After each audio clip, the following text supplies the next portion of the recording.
Hi అండి. అందరూ ఎలా ఉన్నారు? నేనైతే చాలా బాగున్నాను. మీరందరూ కూడా బాగుండాలని మనస్ఫూర్తిగా కోరుకుంటున్నాను. మరో మంచి రొటీన్ వ్లాగ్‌తో మీ ముందుకైతే వచ్చేసానండి. ఈరోజైతే శనివారం కదా! ఈరోజు వ్లాగే అండి. ఉదయం నుంచి ఆఫ్టర్‌నూన్ వరకు నా డైలీ రొటీన్ ఏంటో షేర్ చేసుకుంటాను. ఈరోజు శనివారం కదండీ! పూజ చేసుకోవడానికైతే మా వారు పువ్వులైతే తీసుకొచ్చారండి. పిల్లలైతే స్కూల్‌కెళ్ళిపోతున్నారు. పిల్లలకైతే హాట్ వాటర్ అయితే కాగబెట్టేసానండి. ఇద్దరికీ బాటిల్‌లో అయితే పోసిచ్చాను. ఇక్కడ పువ్వులైతే తీసుకొచ్చారు. అవే చూపిస్తూ ఉన్నాను. పిల్లలకైతే పాలు కాగబెట్టేసానండి. అలానే టిఫిన్ కూడా పెట్టాను. ఆళ్ళు తినేసి పాలు తాగేసి స్కూల్‌కైతే వెళ్ళిపోయారు. చలికాలం కదా! అసలు నిద్రమత్తు వదలనే వదలట్లేదండి. ఏదో నిద్రొచ్చినట్టుగా అనిపిస్తూ ఉంది. నేనైతే ఉదయాన్నే లేవగానే ఫ్రెష్ అప్ అయ్యి ముందైతే కుంకుమ బొట్టు పెట్టుకుంటానండి. కుంకుమ బొట్టు పెట్టుకోకుండా అస్సలు ఉండకూడదు. ముందుగా కుంకుమ బొట్టు పెట్టుకుంటే చాలా మంచిదంట. ముందు రోజు నైటే స్టవ్ మొత్తం నీట్‌గా క్లీన్ చేసుకున్నానండి. అదే చూపిస్తున్నాను. కొన్ని అంట్లయితే ఉన్నాయి. అంట్లన్నీ కూడా క్లీన్ చేసుకున్నాను. ఈరోజైతే శనివారం కదా! పూజ చేసుకోవాలని పనులన్నీ కంప్లీట్ చేసుకుంటున్నానండి. నేనైతే ఇడిసిన బట్టలు అసలు ఉండనివ్వను. పూజ చేసుకునే టయానికి అంట్లు, బట్టలు, ఇల్లు ఊడవడం అలాంటివన్నీ కంప్లీట్ చేసుకుంటాను. ఇల్లు నీట్‌గా పెట్టుకున్న తర్వాతే పూజ అయితే చేసుకుంటామండి. ఇక్కడ బాల్కనీలో చూడండి ఎన్ని బట్టలున్నాయో. ఇల్లైతే శుభ్రంగా ఊడ్చేసానండి పిల్లలు వెళ్ళిపోయిన తర్వాత మాప్ కూడా పెట్టేశాను. పిల్లలు స్నానం చేసిన తర్వాత ఈ స్టూల్స్ ఏవి తీయలేదండి. అవన్నీ తీసేసి బట్టలైతే వాష్ చేశాను. బట్టలన్నీ వాష్ చేసిన తర్వాత ఒక పక్కనైతే అలా పెట్టేశానండి. తర్వాత ఆరేయొచ్చని. వంటగదిలోకొచ్చేసి కొన్ని అంట్లుంటే అవన్నీ క్లీన్ చేసుకున్నానండి. కొన్ని అంట్లయితే ఆరలేదు. ఆరిన వరకి సర్దేశాను. ఎప్పుడు అంట్లు అప్పుడే సర్దుకుంటూ ఉంటానండి. ఎప్పుడున్న అంట్లు అప్పుడు కడిగేస్తూ ఉంటాను. అలా వెంటనే కడగటం వల్ల వెంటనే క్లీన్ అయిపోతూ ఉంటాయి. ఈరోజు బ్రేక్‌ఫాస్ట్‌లోకైతే ఇడ్లీ వేశానండి. అలానే చట్నీ కూడా ప్రిపేర్ చేశాను. నేను బట్టలు ఉతకడానికి వెళ్తూ ఇడ్లీ అయితే పొయ్యి మీద పెట్టి వెళ్ళానండి. ఇడ్లీ అయితే రెడీ అయిపోయింది. ఇంకా చట్నీ అయితే ప్రిపేర్ చేయలేదు. చట్నీ కూడా ప్రిపేర్ చేస్తూ ఉన్నాను. ఇక్కడ అంట్లు సర్దిన తర్వాత కొన్నైతే కింద పడ్డాయి. అవన్నీ కూడా సర్దేసుకున్నానండి. చట్నీ కూడా పట్టేశాను. దోస పిండి కానీ, ఇడ్లీ పిండి కానీ రెడీగా ఉందనుకోండి టిఫిన్ ఏసుకోవడం చాలా ఈజీ. వారంలో ఒక్క రోజైనా ఇంట్లో దోస పిండి గానీ, ఇడ్లీ పిండి గానీ లేకపోతే అసలు ఏం టిఫిన్ ఎయ్యాలో కూడా అర్థం కాదు కదా! త్వరగా అయితే పూరీలైతే త్వరగా చేయలేము కదా! నూనె వస్తువులు ఎక్కువగా తినలేము కదండీ! వారానికి ఒకసారి అయితే తినగలుగుతాము. అది ఎక్కువగా అందరూ సండేనే చేసుకుంటూ ఉంటారు. నేనైతే సండేనే చేస్తూ ఉంటానండి. ఈ మధ్యలో అయితే అసలు పూరీ చేయడమే మానేశాను. నా పనులు క్లీనింగ్ పనులైతే అన్నీ కంప్లీట్ అయ్యాయండి. మా వారి పూజ కూడా కంప్లీట్ అయిపోయింది. శనివారం కదా! ఈరోజైతే మా వారైతే పూజ చేసుకుంటున్నారు. నేనైతే చేయట్లేదండి. ఇక్కడ ఇడ్లీ అయితే రెడీ అయిపోయింది. ఇడ్లీ పాత్రనైతే ముందుగానే క్లీన్ చేసుకున్నాను. అందరం తినడానికైతే కిందైతే పెట్టేశానండి. నా ఇడ్లీ ప్లేట్‌లో పెట్టుకొనొచ్చి ఇడ్లీ పాత్ర అయితే వెంటనే క్లీన్ చేసుకున్నాను. ఎందుకంటే వెంటనే క్లీన్ చేస్తే త్వరగా క్లీన్ అయిపోతుందండి. మా వారి పూజ కంప్లీట్ అయిన తర్వాత అందరం కలిసి టిఫిన్ అయితే చేసాము. టిఫిన్ చేసిన తర్వాత టీ అయితే పెడదామనుకున్నాను. ఈ లోపల సొరకాయ ముక్కలైతే కట్ చేసి పక్కన పెట్టుకున్నానండి. ఆ సొరకాయ ముక్కలు కూడా కూర పొయ్యి మీద వేశాను. సొరకాయ కూర ఆరోగ్యానికి చాలా మంచిదండి. ఎందుకంటే వాటర్ కంటెంట్ ఉన్న వెజిటబుల్స్ ఆహారంలో భాగంగా చేసుకోవాలండి.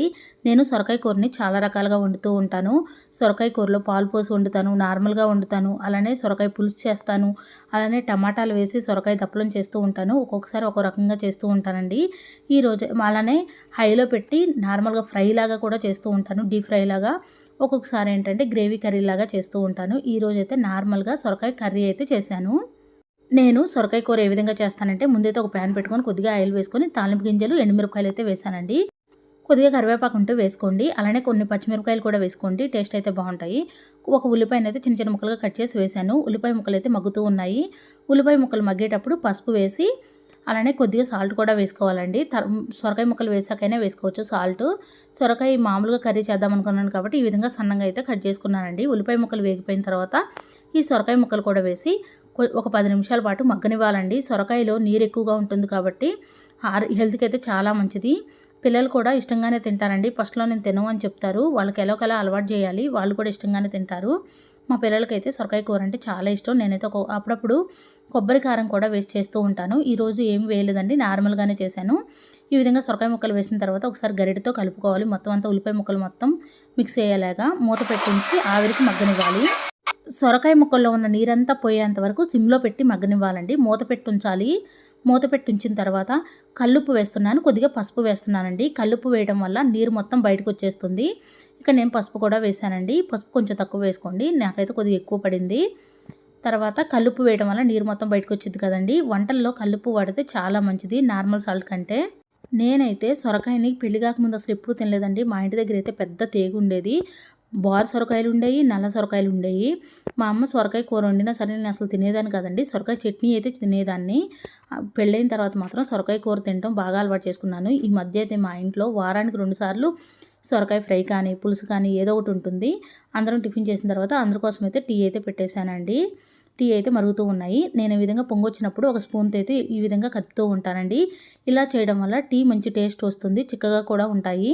నేను అది కాక ఒక గ్లాసు నీళ్ళకి 2 గ్లాసుల పాలైతే పోస్తానండి. అచ్చం పాలతోనే పెట్టుకుంటాము. ఇక్కడ సొరకాయ ముక్కలైతే మంచిగా మగ్గిపోయాయి. ఇంకొద్దిసేపు మగ్గాలి. నేను మూత తీసేసి మంచిగా ఫ్రై చేసుకుంటున్నానండి. చూస్తుండగానే కార్తీక మాసం కూడా అయిపోయింది కదండీ! ఈ రోజుతో కార్తీక మాసం కూడా కంప్లీట్ అయిపోయింది. రేపైతే అమావాస్య కదా! ఆదివారంతో వచ్చింది కాబట్టి ఆదివారం అమావాస్య రోజు చాలా పరిహారాలైతే చేసుకుంటూ ఉంటాం. అలానే నరదిష్టి కోసం చేస్తూ ఉంటాం. మరి మీరేమైనా చేస్తారా? ఒకవేళ అమావాస్య పరిహారాలు ఏమైనా కావాలంటే మన ఛానల్‌లో వీడియోస్ ఉన్నాయండి. ఇంట్రెస్ట్ ఉంటే ఒకసారి చెక్ చేయండి. టీ వడపోసిన తర్వాత టీ తాగుతూ కొద్దిసేపు అయితే అలా రిలాక్స్ అవుతూ కూర్చున్నానండి. చిన్న వీడియో క్లిప్ అయితే తీశాను. సిమ్‌లో పెట్టానండి కర్రీనైతే. ఈ విధంగా కర్రీ అయితే రెడీ అయిపోయింది. ఈ స్టేజ్‌లో ఉన్నప్పుడు తగినంత కారం వేసుకొని ఒక 2 నిమిషాల పాటు మంచిగా ఫ్రై చేసుకోవాలండి. వెల్లుల్లిపాయలు దంచి వేసుకుంటే టేస్ట్ అయితే చాలా బాగుంటుంది. పూజ కంప్లీట్ అయిందండి. ఇందాక ఎప్పుడో కంప్లీట్ అయిపోయింది. ఇంకా దీపారాధన వెలుగుతూనే ఉందని చిన్న వీడియో క్లిప్ అయితే తీశాను. అన్నం అయితే పొయ్యి మీద పెట్టేశానండి. సొరకాయ కూర రెడీ అవుతూ ఉంది. కూర పొయ్యి మీద పెట్టి అరగంట పైనే అయిందండి. నేనైతే హైలో పెట్టి చేయను, సిమ్‌లో పెట్టి చేస్తూ ఉన్నాను. అందుకే కొద్దిగా లేట్‌గా పట్టిద్ది. సిమ్‌లో చేయడం వల్ల టేస్ట్ కూడా చాలా బాగుంటుంది. అన్నం కూడా పొయ్యి మీద పెట్టేశానండి. 10 దాటింది, 10:30 దాటింది. పిల్లలకి లంచ్ బాక్స్ పంపియాలి కదా! ఈరోజు లంచ్‌లోకి అయితే నేను సొరకాయ ఫ్రై అయితే ప్రిపేర్ చేశానండి. అలానే బెండకాయ పులుసు చేశాను. మా పిల్లల కోసం అయితే క్యారెట్ రైస్ కూడా ప్రిపేర్ చేశానండి. మీలో ఎంతమందికి సొరకాయ కర్రీ అంటే ఇష్టమా? లేదా గ్రేవీ అంటే ఇష్టమా? ఈ విధంగా చేసిన కర్రీ ఇష్టమా? కామెంట్ చేయండి. ఈరోజు నేనైతే అన్నంలో కలిసే విధంగానే ఫ్రై చేశాను. ఎప్పుడూ అయితే విడివిడిగా వచ్చేలాగా చేస్తూ ఉంటానండి.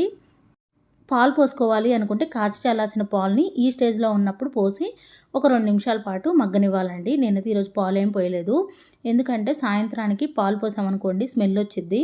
నేనైతే సొరకాయ మొత్తం కర్రీ వండాను కాబట్టి ఇంకా పాలేం పోయలేదు. అదే కొద్దిగా చేసినప్పుడైతే పాలు పోస్తూ ఉంటాను.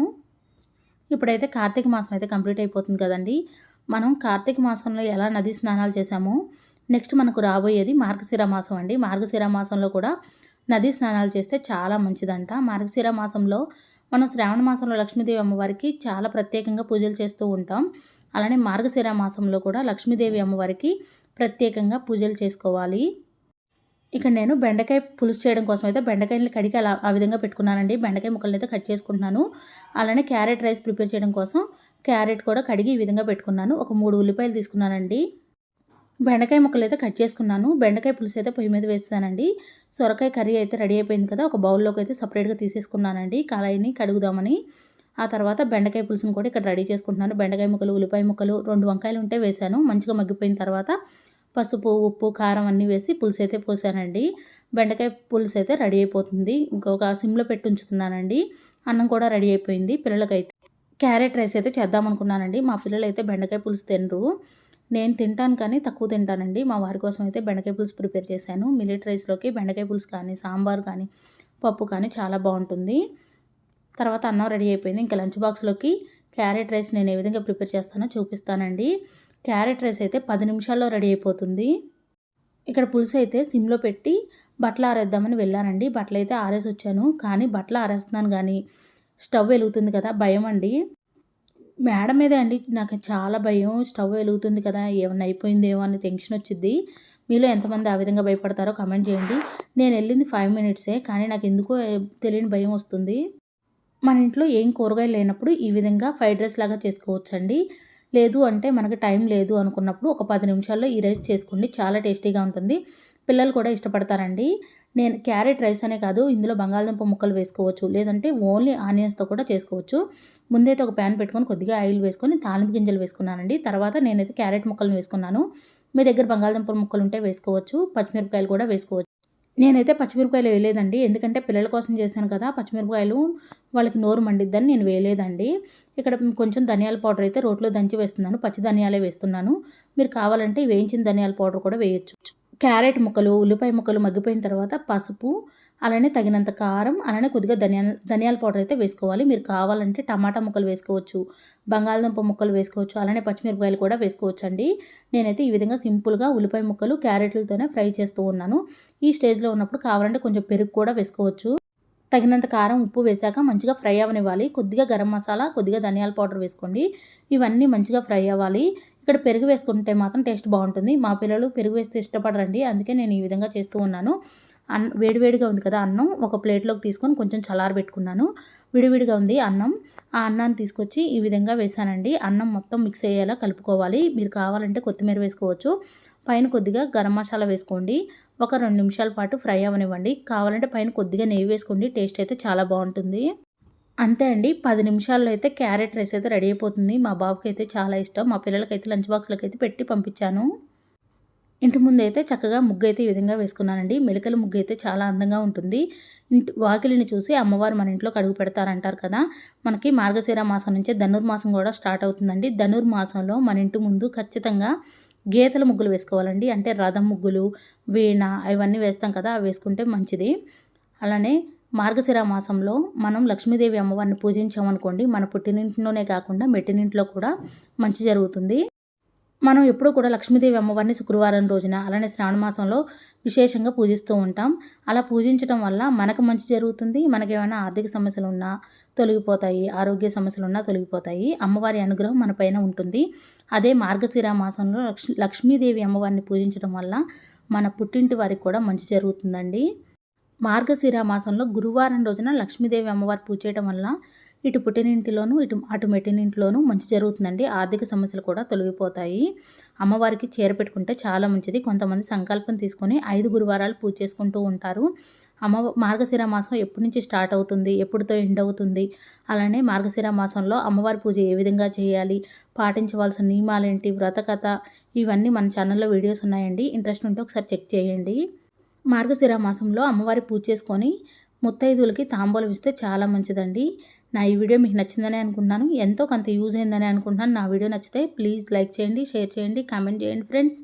కొత్తవారు ఎవరైనా మన ఛానల్ చూస్తున్నట్టయితే సబ్స్క్రైబ్ చేసుకోండి. Thank you for watching. Bye అండి.